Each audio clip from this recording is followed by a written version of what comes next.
Mga karangkada, live traffic update muna tayo mula sa MMDA Metro Base. Unahin natin itong traffic situation sa Main Avenue at EDSA. Unahin natin na sa left side ng inyong mga screens, yung mabigat ang daloy ng trapiko ngayon. Yan yung galing ng Cubao Underpass at naangat yan at papunta ng Santolan Flyover. For some reason, lagi na lang ma-traffic talaga dyan sa southbound lane ng EDSA habang paakyat kayo ng Santolan Flyover. Pero pagbaba nyo naman, papunta doon sa Mikrami ay bagyang lumuluwag naman ang daloy ng trapiko. And doon naman sa kabilang side, yun na sa right side ng inyong mga screens, yan naman yung northbound lane ng EDSA. Nakita natin may konting pagbagal din habang papalapit kayo doon sa Cubao Underpass. So yan yung mga sasakyan na galing ng Mandaluyong at papasok ng Quezon City at papunta ng Camanava area. So both lanes medyo mabagal ngayon ang daloy ng trapiko. Samantala, lipat naman tayo sa... Okay, ito yung Quezon Avenue, corner Scout Chuatoco. Unahin natin yun sa kanang bahagi ng inyong mga screens. Yung nakita nyo na hindi gumagalaw ang mga sasakyan. Yan yung pila ng mga sasakyan na galing ng Quezon Avenue at gagamit or paakyat ng Skyway on-ramp. So talagang nagkakaroon ng build-up dyan kasi nga kinokontrol nila yung mga paakyat ng Skyway. Maluwag yung daloy ng trapiko dun sa papunta ng ilalim sa underpass yan at pag-angat nyo ay dun sa may Santo Domingo. So nagkakaroon lang talaga ng build-up pag papunta kayo ng Skyway. Samantalang nasa left side ng inyong mga screens, maluwag ang daloy ng trapiko. Ito yung galing ng Espanya, galing ng Welcome at dumadaan ng Quezon Avenue at papunta ng Quezon Memorial Circle. August 4, 2025, Lunes. Ilang araw nang mainit ang panahon, kaya naman ay manatili po kayong hydrated. Iwas sa paglabas at tumutok lang sa Arangkada Balita para manatiling updated sa mga hatid naming maiinit na usapin. Kasama niyo pa rin kami sa Kwento ng Bayan at Lakas ng Masa. Ako si Nina Corpus.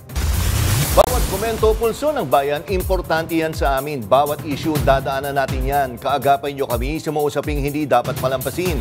Live tayo sa DZMM Radyo Patrol sa East 30, 92.3 FM Radio Manila at lahat ng FMR station sa buong Pilipinas. Gayon din sa Signal TV, Channel 31. Ako, si Jack Batallones. Ito ang Arangkada Balita. Sumemblang na rider, tumilapon at tuluyang nasawig habang nire-rescue ng banggain ng lasing na rider. Lalaking nabisto na bumabatak sa pambabaeng banyo ng isang bus terminal, arestado. Pangulong Ferdinand R. Marcos Jr. nasa India para sa 5 araw na state visit. Desisyong pagbasura sa impeachment case laban kay VP Sara Duterte, iminumungkahing pag-isipang mabuti dahil unconstitutional din daw ito. Tom Holland, ipinasilip ang bagong Spidey suit. Nasa gitna sana ng rescue team ang isang lalaking nadisgrasya, pero natuluyan siyang bawian ng buhay matapos banggain ng isang lasing na nakamotorsiklo na damay pa ang rescuer. May umaarangkadang balita si FMR News Davao del Norte correspondent Noreen Igonia. Sa videong kuha ng isang netizen sa National Highway ng Barangay Sudapin, Kidapawan City, alauna ng madaling araw nitong Linggo, kitang inaayos ng responder sa stretcher ang biktimang si Froilan Panagsaga na 22 anyos. Bubuhati na sana siya para dalhin sa pagamutan nang bigla na lang silang banggain ng motorsiklo nga minamaneho ng isang Carlos Guabang Jr. Sa lakas ng impact, tumilapon ang biktima pati na ang responder. Base sa investigasyon, nirespondihan si Panagsagan matapos itong matumba sa motor kasama ang kanyang angkas nang makabangga ng aso sa naturang lugar. Dadalhin na sana sa pagamutan, ngunit dahil sa pangyayari, tuluyan na siyang nasawi. Nagtamo rin ng sugat sa mukha ang responder na agad namang dinala sa ospital. Aminado naman ang suspect na lasing siya nang mangyari ang insidente. Nakatakdang magsampa ng kaso ang pamilya ng nasawi at mga rescuers laban sa driver ng motor.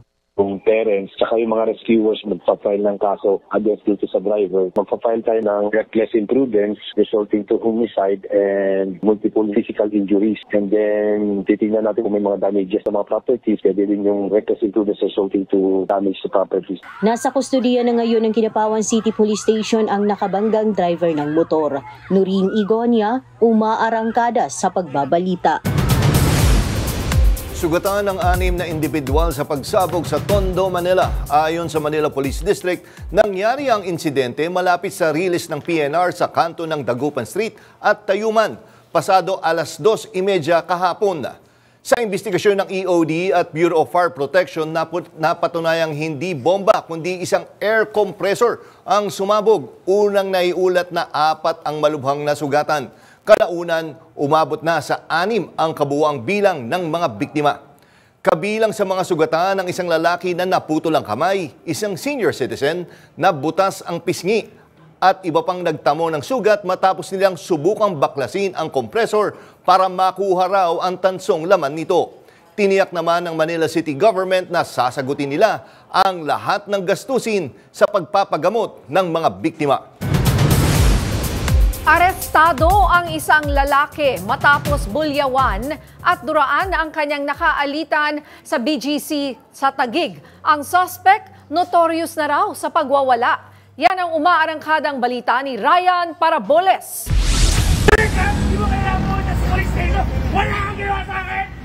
Bigla na lang nagsisigaw ang lalaking yan habang kinukumpronta ang isa pang lalaki sa Bonifacio Global City sa Taguig.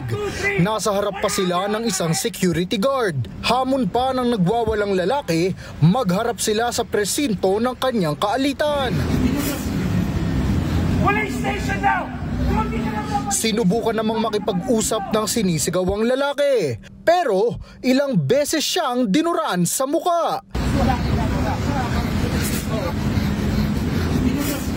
Kalmado namang lumapit at nakipag-usap sa CQ ang dinuraang lalaki habang patuloy sa pagsigaw ang isa pa. Hindi na nakunan sa video pero inaresto ang nandurang lalaki. Sinampahan siya sa reklamong unjust vexation at light threat. Lumalabas sa investigasyon na nagalit ang sospek nang masagi raw ng biktima ang kanyang balikat. Doon na raw ng insulto ang sospek at pinagbantaan pang pupugutan ng biktima. Nasa kustudiya na ng Taguig City Police ang nandurang lalaki. Hindi na nagpa-interview sa harap ng kamera ang BGC Police. Pero ayon sa kanila, hindi ito ang unang beses na nasangkot sa gulo ang sospek. 5 beses na raw itong dinala sa police station sa iba't ibang reklamo. Pagkasuhan tayong dalawa. Sipahin mo yung anak ko, arakan. Minsan na siyang nanipa ng stroller sa loob ng isang mall dahil lang din nasagi siya. Pinagsisigawan din niya ang ilang CQ sa isa pang mall. Ryan Paraboles, umaarangkada sa pagbabalita.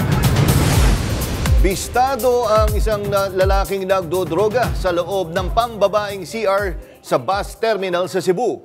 Palusot ng suspect, hindi niya raw alam na nasa maling banyo siya. Yan ang umarangkadang balita ni FMR News Cebu correspondent Clark Pasuit. Sa mga bus terminal, may express lane, pero ang lalaking ito, diretsyo huli. Dinampot siya ng mga pulis mula sa loob ng CR na pambabae sa Cebu South Bus Terminal. Hindi lang yan, nahuli siya sa aktong bumabatak. Ayon sa pamunuan ng terminal, nakahalata ang tagalinis. 1 oras na raw hindi lumalabas ang nasa loob ng cubicle. Dito siya pinakatumoy. Murag ka ng lalaki nga tigil. Sabi lang po niya o ka ng call of nature lang ba, murag nagpupo siya. So wala lang. Pagsunod niya yung makbukan sir is, murag na naman siya yung makadunggan ng murag ang kanadetang lighter, pitik-pitik naman. Mato nanawag na siya sa atong head guard. Kaya sumugod ang security. Pwersahang binuksan ang pinto at surprise, lalaki pala ang nasa cubicle ng CR pambabae. May drug paraphernalia pa sa tabi ang suspect pero todo tanggi. Depensa niya, nag-stop over siya sa CR bago umuwi sa kanilang bahay. Kuha na ako katong dami na ito na ako daan. Ako dili kung gusto dito. Ano ito siya na ako, uli na ako sa mama. Nasa kustudiya na ng mga otoridad ang suspect. Maharap siya sa reklamong paglabag sa Comprehensive Dangerous Drug Act of 2002. Clark Pasuit, umaarangkada sa pagbabalita. Patay ang isang dating pulis matapos pagbabarilin sa Albuera, Leyte. Yan ang umaarangkadang balita ni FMR News Tacloban correspondent Dan Kirk Requez. Nasa sabungan sa Barangay Poblasyon, Albuera, Leyte ang 47 anyos na dating pulis na kinilalang si alias Dexter nang lapitan ng suspect at pinagbabaril. Dead on the spot ang biktima na residente ng Bliss Bagong Buhay, Ormoc City. Ayon sa Albuera Municipal Police Station ay ranggong PO2 ang biktima bago siya nag-awol noong 2007. Sa ngayon po ay patuloy po ang investigasyon sa nangyari at ang ating kapulisan. Meron na po silang persons of interest pero siyempre po they are still gathering evidence na airtight po ng case na isasampa po natin. Iniimbestigahan na ng Albuera Municipal Police Station ang krimen at nagsasagawa na rin ng hot pursuit operation para mahuli ang suspect. Dan Kirk Requez, umaarangkada sa pagbabalita. Isa ang sugatan sa pagkasunog ng 4 na bahay sa Davao City. Isang grass fire naman ang sumiklab sa tuktok ng Mount Minandar sa Maguindanao del Norte. Yan ang umaarangkadang balita ni FMR News Davao correspondent Hernel Tokmo.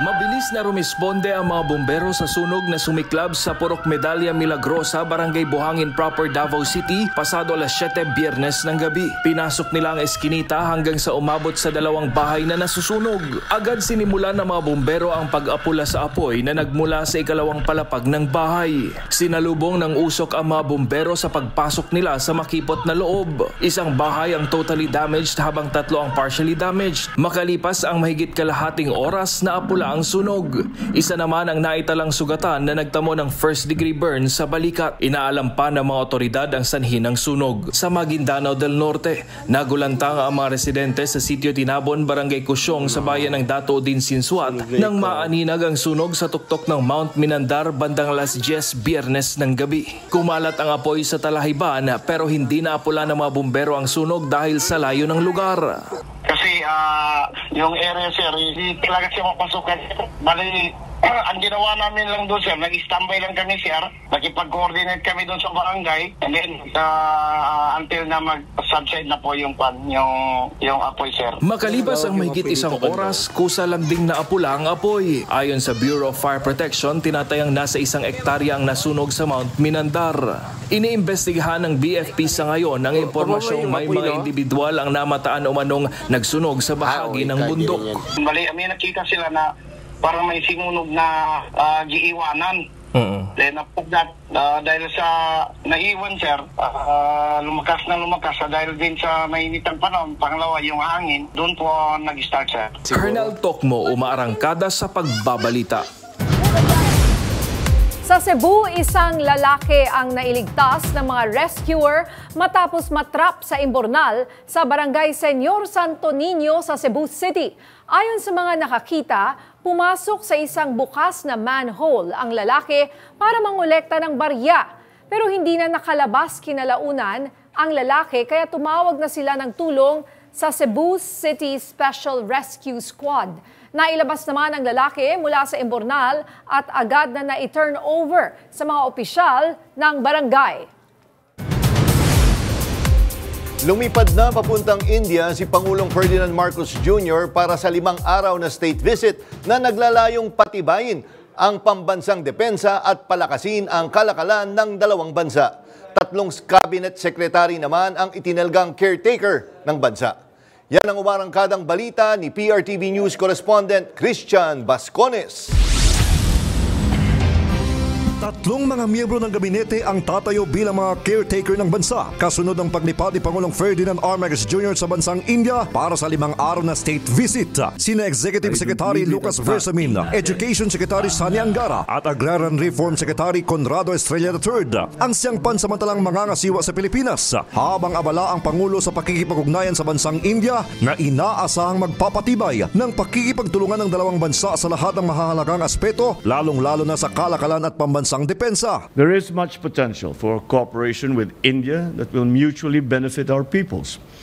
We intend to explore this by charting a plan of cooperation across a broad spectrum of shared interests, from defense to trade, investment, health, pharmaceuticals, connectivity, agriculture, tourism, and many other areas. Maliban sa pagdalo sa mga pagpupulong kasama ang mga matataas na opisyal ng pamahalaan ng India, makikipag-usap din ang Pangulo sa mga potensyal na mamumuhunan sa bansa, lalo na sa IT industry, bilang malaking industriyang nagbibigay ng higit kumulang 2 milyong trabaho sa mga Pilipino. I will personally lead a business delegation to New Delhi and Bengaluru to meet with the captains of their industries, especially in the IT sector, to explore potential investment opportunities for both sides. Bukod pa dito, ang pagpapalago ng turismo sa Pilipinas ang dahilan kung bakit noong buwan ng Hunyo, una nang idineklarang visa-free ang lahat ng Indian national na gustong bumisita sa Pilipinas. In the lead-up to this visit, we have already announced our grant of visa-free privileges for Indian travelers,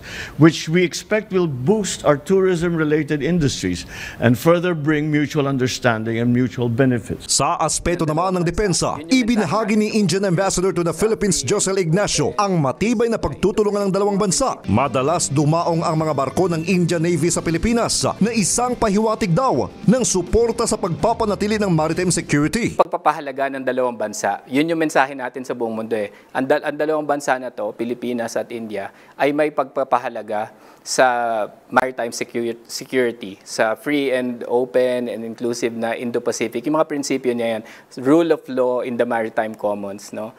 Pagsunod sa tinatawag natin na UN Convention on the Law of the Sea. Ang state visit na ito ay kasabay din ng pagdiriwang ng ika-70 anibersaryo ng diplomatikong pakikipag-ugnayan ng Pilipinas at India at inaasahan ng Pangulo na magiging makabuluhan ito. Christian Bascones, umaarangkada sa pagbabalita.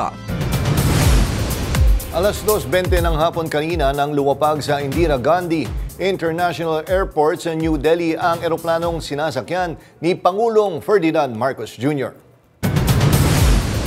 Samantala, magandang balita para sa mga SSS pensioners dahil simula Setyembre, tataas ang pensyon sa susunod na 3 taon kahit walang dagdag kontribusyon. Sa bisa ng SSS Pension Reform Program, pagkatapos ng 3 taon, tataas ng 33% ang retirement o disability pension, 16% sa death o survivor pensioner. Bahagi ito ng direktiba ni Pangulong Ferdinand Marcos Jr. na madagdagan ang benepisyo ng mga pensyonado para tulungan silang makaahon sa pagtaas ng mga bilihin.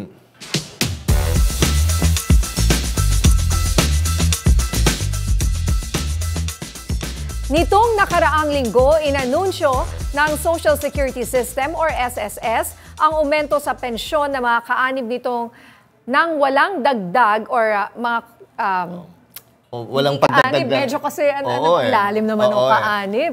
Ay mga miyembro nito. O na hindi na kailangan magdagdag ng kontribusyon. Nang walang dagdag na kontribusyon. Kaugnay niyan, kasama po natin ngayon dito sa PRTV Prime Studios si Senior Citizens Party List Representative Rodolfo Ordanes para po talakayin ang issue. Magandang hapon po, Congressman Ordanes. Magandang hapon sa inyo, Jack at Lina, sa mga nanonood.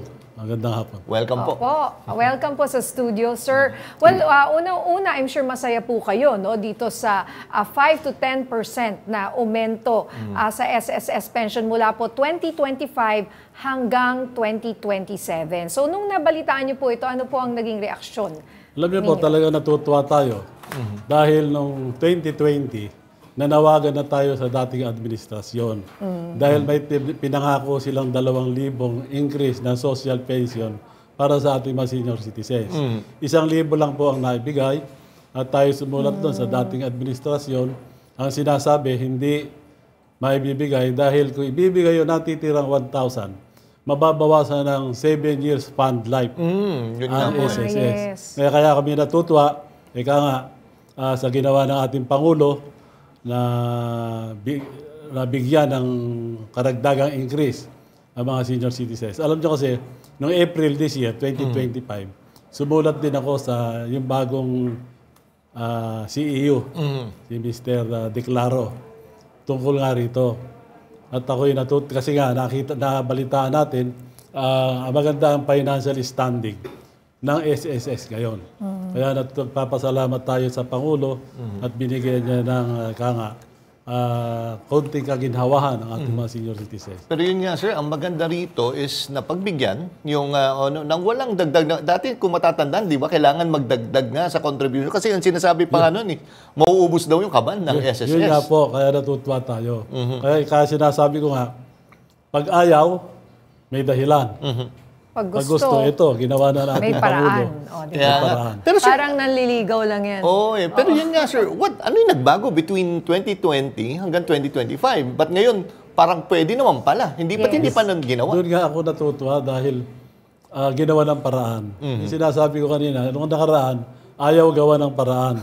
Maraming dahilan, so walang pondo, hindi kaya mababawasan ng fund life ng SSS. Yes, opo. Pag may paraan pala, ginawa ng paraan natin Pangulo, pwede naman pala. So ano po yung assurance na hindi mauubos yung kaban ng SSS? Ayon sa report ng SSS, ang pondo nila noong 2023 parang nasa 80 billion.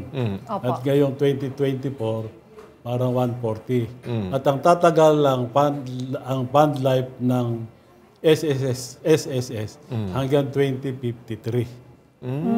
So maganda po yun. Kaya naibigay siguro. Okay, may pondo po pala. May pondo. Para po dito. Magkano kaya yung gagastusin ng SSS for this? Well, wala akong... in particular, no? Ilang billion din yan. Pero kasi... pwede sabihin walang pondo. Napakaraming pera na SSS. Pero yun nga kasi yung... Parang yung dating kasi nun parang paubos mauubos di ba? Na hindi kaya. So, hindi pala yun. Kumbaga, ang dami pala 80, sabi nyo, 80 billion. Ngayon, 140 billion ang pondo ng SSS. 2024. Ng 2024, So, mukhang, on the onset, mukhang sapat naman. Tataas pa. Tataas pa. Well, pwede mo bang pa-explain dahil marami po ang excited na mga senior citizens po natin ngayon nang malaman nila na ganito nga, magkaroon ng 5 to 10% increase. Maaari niyo po bang ma-explain sa kanila sa pinaka-simpleng paraan, Congressman? Actually po, ganito po yun. ito? Yung pinakamababang tinatanggap, 2,000 yata. Opo. So, i-multiply mo ng times 10, times 10, times 10, aabot ng 2,600. Opo. Now, kung mga 8,000 naman, aabot ng mga 10,000. Yun yung on the third year. So, maganda. Kasi nga, nung una, hinihingi lang natin yung 1,000 na ipinangako. Na hindi pa ano yun? Walang... basta 1,000 yun. Across the board yun? Oo. Mas maganda to. Hindi lang 1,000 ang matatanggap. Tsaka parang every year, may inaasahan sila na aumento. Kumbaga, unti-unting binibigay itong pagtaas, Hindi sa isang bagsak. Hindi isang bagsak. Kaya maganda. Pero sir, yung 5% na increase dun sa mga survivor, yung mga death pensioners, tingin nyo pwede pang hiritan to na tumas? Kasi kung marami dyan is doon na lang umaasa doon sa nakukuha ang pension. Ano po ang plano nyo tungkol dyan? Natutuwa rin ako dahil yung mga survivor ng yung mga nabiyudo, na naiwanan ng SSS pensioner, ay madadagdagan din yung kanilang tinatanggap. Pero 5%. Tama po. Hindi kasing laki nung pensioner talaga na buhay pa, living may percentage pensioner. kasi pag namatay na yung mismong principal. Pero tingin niyo, sir, hindi ba parang baliktad? Kasi sila yung parang, ewan ko lang, kasi sila yung nag-umaasa doon sa pensioner. Totoo. Kasi mayroong ruling kasi na hindi naman pwedeng ibigay lahat sa naulila yung tinatanggap ng pensioner. May certain percentage kung... So, hindi yung buong amount? Hindi. Opo. Parang kalahati lang or I'm not sure, parang 80 or 50% nung tinatanggap nung namatay. Hindi full totally amount. na binibigay sa kanila. Pero yun nga, Congressman, eto, meron na ngang aumento. Pero may plano ba kayong ihain na bill or ano na susuport pa dito na mas magpapatibay pa? Actually, siguro after 2027, at kung tayo nakaupo pa, maaaring pwede nating ipaamyendahan. Depende sa inflation ng ating depende sa inflation. Oo, so pwede nga maaaring tumaas pa, dagdagan. Pero in the meantime po ngayong pagpasok ng 20th Congress, ano po yung mga priority bills po ninyo? Ang priority bills ko, noong 19th Congress kasi, ang naisampa ko sa Senado ay 9 na House bills. At ating sinusulong yung Universal Pension Act. Na kung saan kung nagiging batas, lahat ng senior citizens ay makakatanggap na ng buwan ng pensyon. Kahit mayaman o mahirap, nakakatanggap na. Kasi ngayon, yung tinatanggap ngayon na pension ay para lamang sa indigent. Yung mahihirap. Yes, opo. Magkano nga po ba yung natatanggap 1,000. nila ngayon? 1,000. Para 500 yan, naging 1,000. Tayo rin ang nanguna upang maisabatas yan. May 1,000. Ang problema rito sa batas na to, maganda yung batas. Masama po yung implementation. Bakit? Pag malakas ka politiko, kahit na ikaw ay may kaya sa buhay, nasasama ka. Yun na nga yun po. ang hinanaing ng mga senior citizen na talagang talagang mahihirap. Na lilimutan sila. Nagkakaroon ng palakasan. Samantalang kung magiging batas itong universal pension natin, lahat na. So, yung universal pension ay iba pa doon sa makukuha nila from SSS? Oo. Okay. Iba yun. So, saan magagaling po yung National government. National government ang magre-release ng okay. So, kumbaga, pangkalahatan na, basta senior citizen ka, tatanggap ka na rin ng 1,000 na additional every year or every month? Monthly. Monthly. Meron pang monthly. Sinong agency ang maging Sa ngayon, DSWD. Pero meron tayong NCSC, yung National Commission of Senior Citizens. Okay. Magkakaroon ng transition yan from DSWD, pagkaya ng NCSC, ililipat na, transfer na. Lahat po ng mga natatanggap ng senior citizens mula sa DSWD ay ililipat na po sa NCSC. Okay. So, mawawala na po yung mga senior citizens sa DSWD. Para may sarili po kayo. May sarili. Oo, na nangangalaga sa ating mga seniors. Alam niyo naman, napakaraming mga sakop ng DSWD. Yes. Tapos sa dami ng mga ayuda pang binibigay nila, baka makaligtaan o hindi ma-prioritize yung sa kaya senior. sinabatas din natin yung NCSC, National Commission of Senior Citizens. Yes, opo. Pero sir, sorry ibabalik ko lang doon sa. Pero ang sinabi nyo, okay lang na walang dagdag doon sa balik tayo po doon sa aumento sa pension. Okay lang na hindi magdagdag contribution kasi may sapat naman na pondo ang SSS. Yun po yung sinasabi nyo po, Okay na okay yun dahil hindi na kailangang magdagdag ng contribution. Kasi may pondo naman po talaga. May pondo. Okay. Ayos sa kanila. Oo, yun ang sinasabi po nila. And bukod doon sir, sa pension, ano pa ba mga nasa pipeline po natin, na plano natin para sa mga senior citizens na ilo-look forward nila sa 20th Congress? Marami tayong naisa batas. Actually, nakapag-file na ako ng 23 House bills para sa mga senior citizens. Pangalawang sinusulong ko, yung Geriatric Health Act.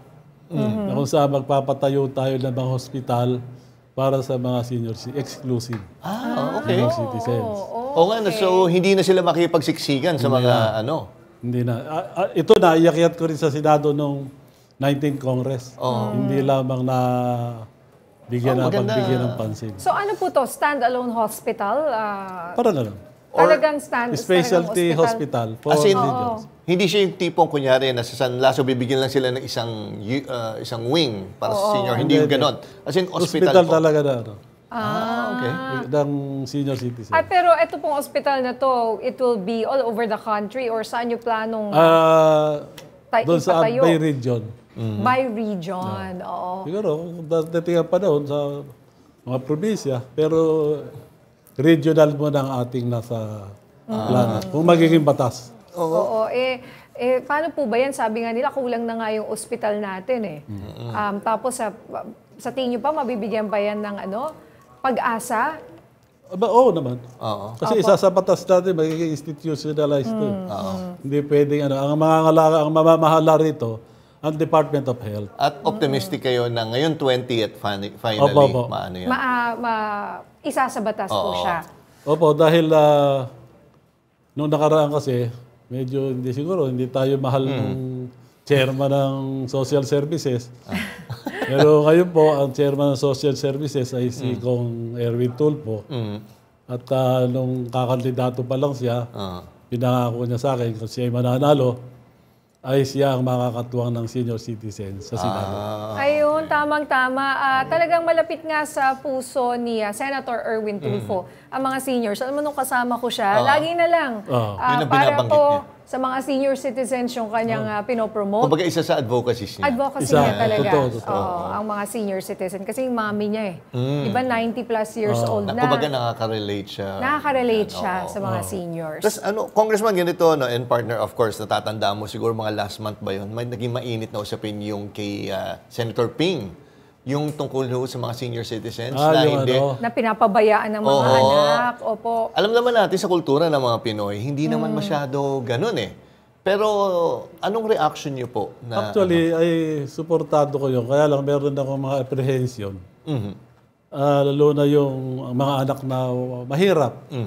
Walang kakayanang... yung sarili ng pamilya nahihirapan. Ang tinatanong ko nga, yung bang ganong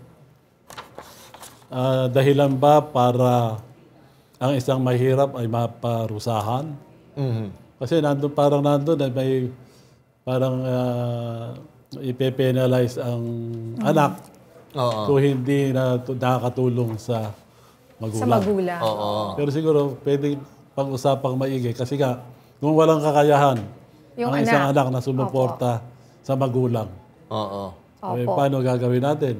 Paparusahan ba natin? Oo nga May iba nga hanggang ngayon dependent pa rin sa magulang. Yes. Na may mga senior citizens pa rin na nagtatrabaho para sa kanilang mga anak. Pero yun nga Doon ba sa... Nabasa niyo ho ba yung ni mismo ni Senator? Actually, hindi ko masyado pang nabasa. Pero ano yung definition niya ng pagpapabaya? I mean, kunyari nga sabi ko, ako ay, kunyari lang, pupunta ako ng ibang bansa. Paano nga yung may iwan? Kunyari, ba sa foster home?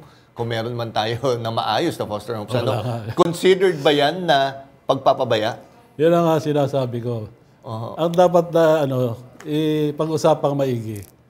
Isa sa pagpapabaya yung abandonment. Yes. Pwede naman tayong kasuhan dahil inabandon na yung magulang. O pinagmalupitan.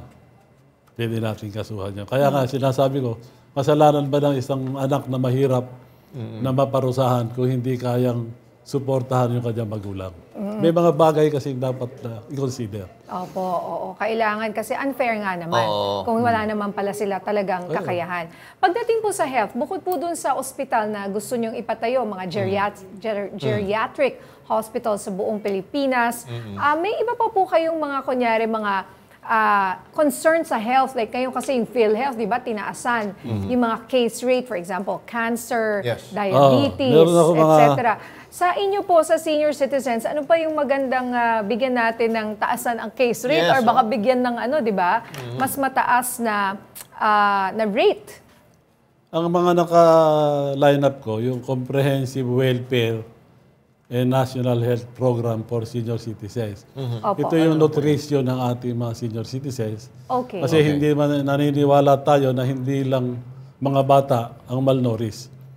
Marami ring senior citizens na kulang ang nutrition na tinatanggap ng katawan.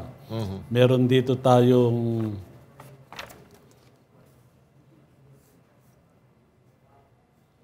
pre-annual medical check-up for senior citizens, pre-vaccination, pre-dialysis. Pero itong dialysis kasi, sakop na ito ng ng PhilHealth. So, mawawala na yon. Ito, kasama nga yung Yung pneumonia vaccine, kasama ba yan ngayon? Hindi. Hindi pa? Kaya kasi ano yun eh, mask yun eh, di ba? Oo, yun ang madalas sa matatanda. Kaya may pre-vaccination. Okay. Oo. Tapos yung na dapat isama rin sa may discount, yung mga vitamins na supplement. Hindi kasama yan sa ano. Hindi nga kasama. Binibigyan ng 20% discount eh. Vitamins, mga supplement. May plano din ho ba kayong magpatayo ng mga, bukod sa hospital, mga maayos na foster homes? Parang yan nga. Kamusta ba state natin? Actually, meron po tayong mga... Sa Bohol, nagpatayo tayo ng home for the aged. Sa Mindanao, sa Lagindingan, ngayon ongoing ang construction. Saka dito sa Nueva Ecija, sa Cabanatuan. Kaya lang maliliit lang yung ating mga...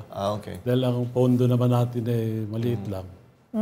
Ang problema ko rito kasi, yung kung sino magpapatakbo. Mga care homes. Yun nga. Kasi sa ngayon, merong ang DSWD, parang yung Golden Arches. Meron silang ganon. Pero konti lang ang capacity. Okay. Sige. Ay, Congressman, ano po yung can you care to discuss yung House Bill 2125 po na inyong sinusulong po? Yung Eskola ng Bayan. Yes po. Opo. Alam mo kasi, alam niyo naman ang edukasyon ay napakahalaga. Ito ang magbibigay ng magpapabago ng buhay nating mga kabataan o kaya yung mahihirap. So naisip natin na pwede pala. Pwedeng kumuha ng pondo yung sa LGU kasi, yung real property tax, yung tinatawag nating amilyar. Yung 1% po nun ay napupunta sa Special Education Fund. Ibig sabihin, para lamang sa edukasyon. Sa ngayon kasi, ang nangyayari, ito nagagamit sa pagpapatayo ng building, yung mga textbooks. Tuminsan nga, lakbay aral. Pero lakbay lang ang nangyayari. Walang aral. Yung parang kulang sa aral. So, pinropose natin na yung 30% nitong Special Education Fund ay mailaan bilang parang educational assistance or scholarship program ng mga poor and deserving students. Okay. At yan po ay inaasahan natin na hindi mapupolitika. Dahil mag-create po tayo parang local selection committee. Composed of schools division, religious group, religious, kung ano-ano organisasyon at ibang stakeholders para hindi magkaroon ng palakasan. Okay. Alright. Maraming salamat po, sir. At good luck po good luck sa mga proposals po ninyo para sa ating mga minamahal na senior citizens. Senior Citizens Party List, Representative Rodolfo Ordanes. Thank you po. Maraming salamat sa pagbibigay ng oras. Salamat po. Isang sawa ang nahuli sa Villamor Air Base Lunes ng umaga, ilang oras bago tumulak papuntang India si Pangulong Ferdinand Marcos Jr. para sa kanyang state visit. Inilagay ng isang tauhan mula sa Philippine Air Force ang ahas sa isang sako. Ayon kay Air Force Commander Lieutenant General Arthur Cordura, isang tauhan nila ang nakagat pero agad naman nalapatan ng remedyo. Hindi naman maituturing na nakakalason ang kagat ng naturang ahas ayon kay Cordura. Posible umanong nadayo lang ang ahas sa naturang lugar. Nagpapasalamat din sila at nangyari ito bago dumating ang Pangulo. Hindi naman aniya dapat mabahala ang publiko at isolated incident lang ito. Good news para sa mga incoming intern dahil hands-on ngayon ang Department of Labor sa ilan nilang programa para sa kapakanan ng mga estudyante. Yan ang umaarangkadang balita ni PRTV News correspondent Mari Ocampo. Mas magiging maganda pa ang internship experience ng mga estudyante sa bansa. Kasunod kasi ng direktiba ni Pangulong Ferdinand Marcos Jr. na ipagpatuloy ang mga pre-employment programs, ibinida ni Department of Labor and Employment Secretary Bienvenido Laguesma ang iba't ibang programa ng ahensya. Bukod kasi sa Special Program for the Employment of Students, Government Internship Program at Job Start, magkakaroon na rin ng Career Counseling Development Program. Yun po ang layunin, gabayan ng ating mga mag-aaral. Ano po ba, batay po sa aming mga interaction, sa aming mga ugnayan sa mga pribadong sektor. Ano po ba ang nakikita nila na potential manpower requirements nila sa darating na hinahanap, lalo na sa bahagi po ng IT. Paliwanag pa ni Laguesma, in demand ang ganitong skills sa mga employer. Base sa datos, halos 56% ng mga intern sa larangan ng tech sa Pilipinas ang nakasungkit ng trabaho matapos ang kanilang training. Ayon sa Philippines ICT market, inaasahang lolobo pa ang IT at tech industry sa Pinas pagsapit ng taong 2030 na may annual 12.88% growth rate. Bukod sa mga programa kasama ang DSWD, makikipagtulungan din ang DOLE sa Department of Education para sa Academic Recovery and Accessible Learning o ARAL program. Ito aniya ang kanilang tugon sa napansin ng Pangulo na kakulangan sa ilang bagay sa edukasyon sa bansa. Kasi dapat sundan kaagad natin sa murang gulang pa lamang, murang edad, meron ng paggabay. No? Bukod sa mga inisyatiba ng mga ahensya, nailakad na rin sa Kamara ang mga bagong resolusyon na layong protektahan ng mga interns. Inihain ni Akbayan Representative Chel Jokno ang Interns Rights and Welfare Bill na target gawing mandatory ang pagbibigay ng compensation sa mga trainees. Sa mga inisyatiba at programang inilatag, inaasahan ng gobyerno na magkakaroon ng mas matibay na pundasyon ang mag-aaral para mas mapalakas pa ang workforce ng Pilipinas sa susunod na mga taon. Mari Ocampo, umaarangkada sa Pagbabalita. Sa aming pagbabalik, MMDA puspusan ang paglilinis sa mga estero at pagre-recycle ng basura alinsunod sa utos ng Pangulo. Marami pang maiinit na balita sa pagbabalik ng Arangkada Balita.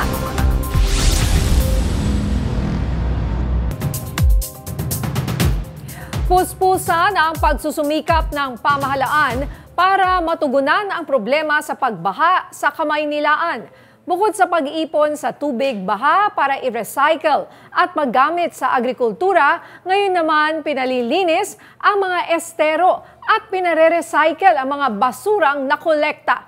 May umaarangkadang balita si PRTV News correspondent Christian Bascones. Bago pa man lumipad si Pangulong Ferdinand R. Marcos Jr. patungong India, pinasinayaan niya ang Bayanihan Estero Program ng Metro Manila Development Authority or MMDA. Layo ng programang ito na linisin ang mga estero at i-recycle ang mga makokolektang basura. Ito'y para masolusyonan na rin ang problema sa pagbaha. Nauna nang kinondena ng Pangulo ang katiwalian sa mga flood control projects. Pero ayon sa Pangulo, kahit maayos at hindi kinurakot ang mga flood control projects, wala pa rin itong silbi kung matatambakan ng basura. Kahit maganda na lahat ng flood control project natin, kapag ganito pa rin ang ating estero, wala rin, mababaha pa rin tayo dahil walang madaanan yung tubig, mababaw na yung tubig, kakaunti na lang ang dumadaan na tubig, pataas ng pataas ang level ng tubig.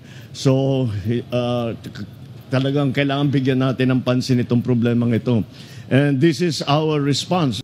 Sa nasabing aktibidad, tinanggal ang mga water hyacinth sa creek at isinasalin sa mga itinalagang dump trucks. Matapos makolekta ang mga basura, nakahanda naman ang mobile recovery facility. Dito inire-recycle ang mga basura. Mula sa water hyacinth, makakagawa ng mga produkto tulad ng paso at charcoal briquettes na pwedeng gawing fertilizer.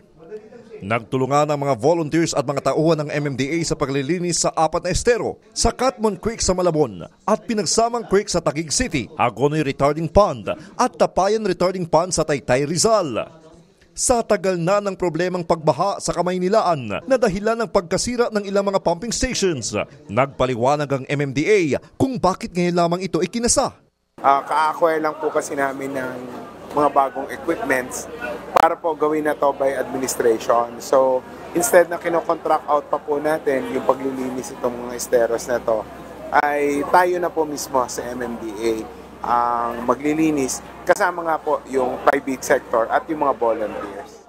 Target ng programang ito na malinis ang 23 estero sa buong Metro Manila para maiwasan na lumubog ulit sa baha ang ilang lungsod. Christian Bascones, umaarangkada sa pagbabalita. Hinihiling ng chairman ng Senate Finance Committee sa Kamara na magkaroon ng digital copies ang panukalang national budget para sa mas madaling matingnan at mabusisi rin ito ng publiko. Yan ang umarangkadang balita ni PRTV News correspondent Zandro Ochona.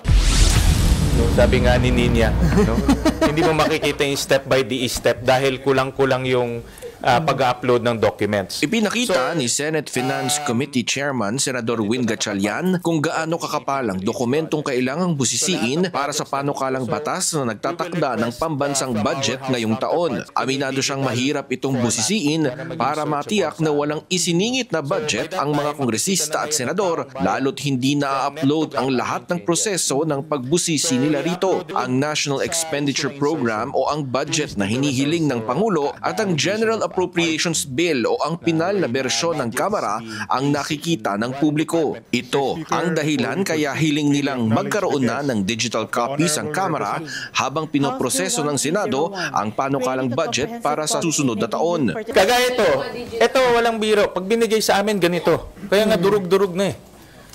So ang ginagawa namin, pinapascan namin to sa labas pa para maging readable format. Kasi kung hindi, kahit mag-type ka, let's say DSWD, hindi lalabas eh. Kasi naka-JPEG siya eh. So, iaano pa namin, i-readable format pa namin. So, yeah, that alone takes time. Takes time. So, ngayon, ang request namin sa House, i-upload na nila in readable format para pag-download, kaagad trabaho na. Sa ganitong paraan kasi, mas makasusunod na ang publiko sa kanilang pagbusisi sa panukalang budget. So ito yung sinasabi kong golden age of transparency kasi step by the step masusundan na ngayon ng taong bayan, no?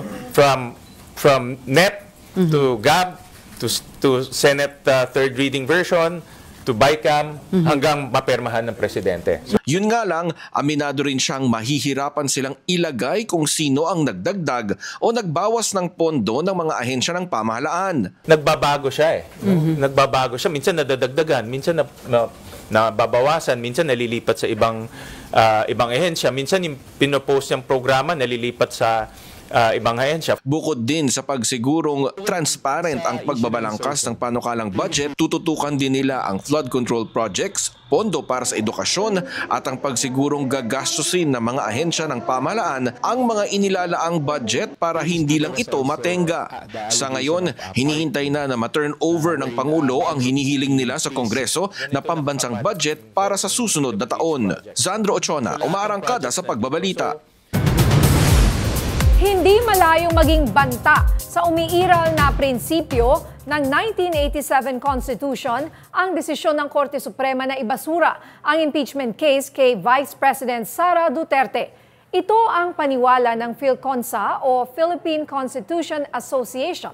Yan ang umaarangkadang balita ni PRTV News Senior Correspondent Willie Delgado Jr. Sa 4 na pahinang pahayag na nilagdaan ni PhilConsa Chairman, retired Chief Justice Renato Puno, dapat daw balikan ulit ng mga maestrado ng Korte Suprema ang kanilang desisyon. Naniniwala kasi ang PhilConsa, may nalabag na prinsipyo ng konstitusyon ang mataas na hukuman. Kabilang dito ang hiwalay at eksklusibong kapangyarihan ng Kamara sa proseso ng impeachment. Binigyan din ng PhilConsa na tila nagbase lamang ang Korte Suprema sa mga dubious at hindi napatunayang report. Sa panuntunan kasi ng due process, hindi pwede ang mga sabi-sabi o haka-hakang ebidensya. Kung meron man anilang dapat ideklarang unconstitutional, ito ay walang iba kundi ang kanila mismong desisyon na ibasura ang impeachment ni Vice President Sara Duterte. Wala kasing nasasaad sa 1987 Constitution ang iniutos ng Korte Suprema sa Kamara na idetali ng malinaw ang kasong isinampa nila sa pangalawang Pangulo. Samantala, tumutol naman si Manila Representative Joel Chua, isa sa mga tatayong prosecutor ng Kamara sa impeachment ni BP Sara sa pagsang-ayon ng IBP o Integrated Bar of the Philippines sa desisyon ng Korte Suprema na ibasura ang kaso ng Vice Presidente. Katwiran ni Chua, bagaman ang Supreme Court ay tinaguri ang Court of Last Resort, hindi naman anya ito nangangahulugan na may kapangyarihan itong palitan o dagdagan ang nasasaad sa konstitusyon na gaya ng kanilang ginawa nang ibasura ang impeachment ni Vice President Sara Duterte. Willie Delgado Jr. umaarangkada sa Pagbabalita. Nagsampa na ng motion for reconsideration ng Kamara sa Korte Suprema para baliktarin ang kanilang desisyon na ibasura ang impeachment case ni Vice President Sara Duterte. Ayon kay House Speaker Martin Romualdez, dapat hayaan ng kataas-taasang hukuman ang Kongreso na gampanan ang kanilang constitutional duty na mag-impeach ng isang impeachable official. Batay sa konstitusyon, may eksklusibong kapangyarihan ng Kamara na simulan ng lahat ng kaso ng impeachment. Isa itong kapangyarihan na hindi maaring ibahagi at hindi rin ito subject sa pre-approval. Sinagot rin ni Romualdez na walang nakalagay sa konstitusyon na kailangan makapagresponde sa Kamara ang isang opisyal na ini-impeach dahil ang karapatang sumagot ng isang nasasakdal ay nagaganap aniya sa Senado. We filed this motion for reconsideration not to provoke, but to protect. Not to assert supremacy, but to restore balances. Because if impeachments can be blocked by misunderstood facts or rules made after the fact, then accountability is not upheld, it is denied. To dissent is not to defy. To demand accountability is not to destabilize. To insist on constitutional integrity is not to weaken the democracy, it is to strengthen it. We speak now not because it is easy, but because it is necessary. The House will not bow in silence. Tataas na naman ang presyo ng mga produktong petrolyo bukas, Agosto 5. Piso at 70 sentimo ang aumento sa kada litro ng gasolina. Piso at 20 sentimo naman sa diesel at piso naman ang itataas ng presyo ng kerosene.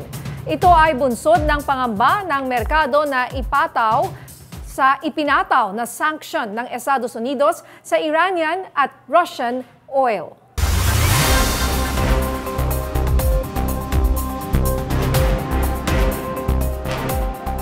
Pinawi ng Philippine Institute of Volcanology and Seismology ang mga banta ng panibagong tsunami kasunod ng magnitude 6.7 na lindol na tumama na naman sa Russia. Nangyari ang lindol sa Kuril Islands.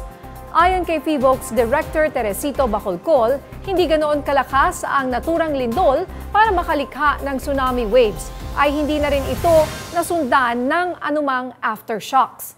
Maagaan niya silang nagpalabas ng aftershocks para mapawi na agad ang mga magpapakalat ng fake news kaugnay nito.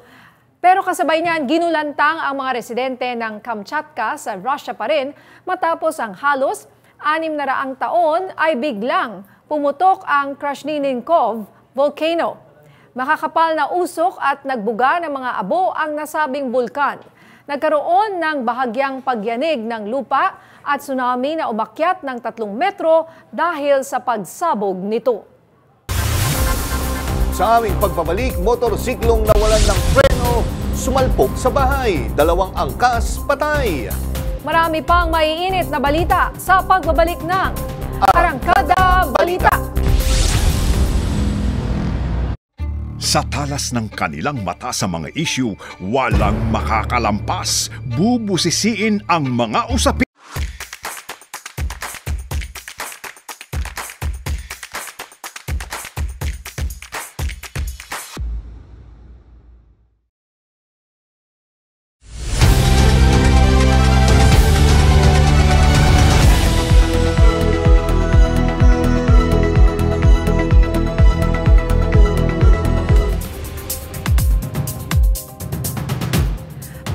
at sugat ang inabot ng isang batang namamalimos ng kuyugin siya ng isang grupo. Ang insidente nasa pool sa video. May umaarangkadang balita si FMR News Cebu correspondent Clark Pasuit. Viral ang dalawang insidente ng rambulan sa probinsya ng Bohol. Sa video, makikita ang grupo ng mga estudyante na naglalakad sa harap ng isang gas station. Maya-maya pa, isang batang lalaki ang lumapit sa kanila para manlimos. Pero imbis na bigyan, ginulpi ng grupo ang bata. Duguan at nagtamo ng mga pasa ang biktima. Ipinatawag ni Mayor Jane Yap ang mga kabataang sangkot sa gulo at ang kanilang mga magulang nitong Biyernes ng hapon. Aniya, mahigpit ang anti-bullying program sa syudad. Hinikayat ng mayor ang mga magulang ng biktima na formal na magsampa ng reklamo laban sa mga suspek. Samantala, isang insidente rin ng rambulan ang nangyari sa Bohol sa isla ng Panglao kahapon. Makikita ang rambulan ng lalaki sa loob ng isang restaurant. Lumalabas na dalawang grupo ng mga kalalakihan ang sangkot sa gulo. Inaalam pa ng mga otoridad ang dahilan ng kanilang away at kung sino-sino ang dapat panagutin sa insidente. Clark Pasuit, umaarangkada sa pagbabalita.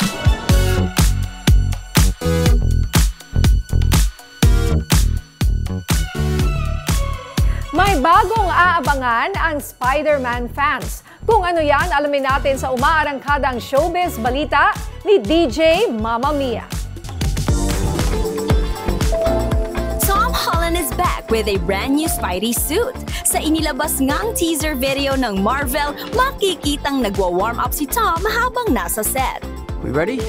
Ang suit ni Spidey, mas malaki na ang Spider logo at brighter din ang red-blue shades nito. To be shown ang Spider-Man Brand New Day sa July 2026. Kasama rin dyan ang web-slinging hero na sina Mark Ruffalo at Michael Mando na gaganap pa rin sina Bruce Banner /Hulk at Scorpion. Ako po si DJ Mama Mia ng FM Radio Manila. Umaarangkada sa Showbiz Balita!